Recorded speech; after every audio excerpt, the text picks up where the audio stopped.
to throw it over to Chris. Right now, we're asking the panel members to talk about specific programs. And Chris, once again, you are striped across the various public sectors, have a lot of viewpoints, so you see a lot of different things.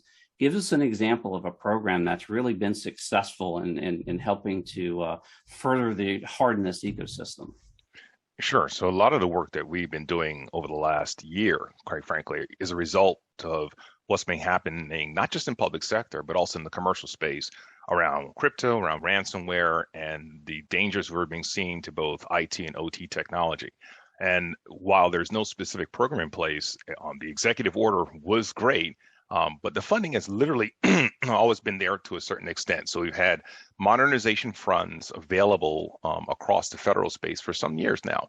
We've had the data center consolidation program, which allowed us to do all kinds of modernization activities. And what we've been working with, not just our federal customers, but even on our commercial side, we've seen some of the same issues. Colonial Pipeline, yes, that was a high profile, very impactful for the public. But we see that across the board, and that is there's a rudimentary focus now, both from a program funding standpoint, also at the layperson's view, that is, how do I protect my actual data? And one of the things we actually focused on with a lot of organizations, especially in the public sector, was helping to focus on simple things like Active Directory. And I say simple, but very important. And we take that database for granted. And AD is literally a database.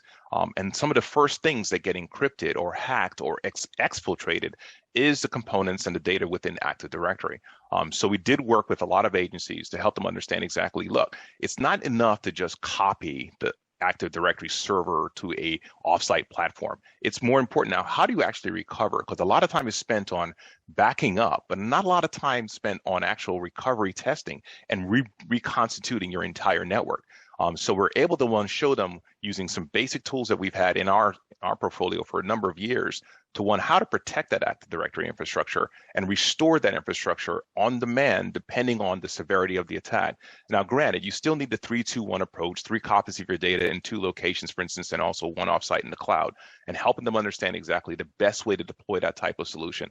And we found that simple blocking and tackling activity of protecting the Active Directory attack surface, regardless of where your perimeter is, because we all know there's no more perimeter, quite frankly, thanks to COVID, and helping them do that effectively is the number one thing you can do to protect your environments against the threats of ransomware and some of the other things that are coming down the pipe, which quite frankly, some guy in the bug bounty program for the Army and Air Force right now, they're like, hey, what's the next thing we can basically unleash on the government? So by protecting the infrastructure at its most basic level, we protect it also at the application layer and also the edges of the perimeter for our customers. And we've been very successful doing that. So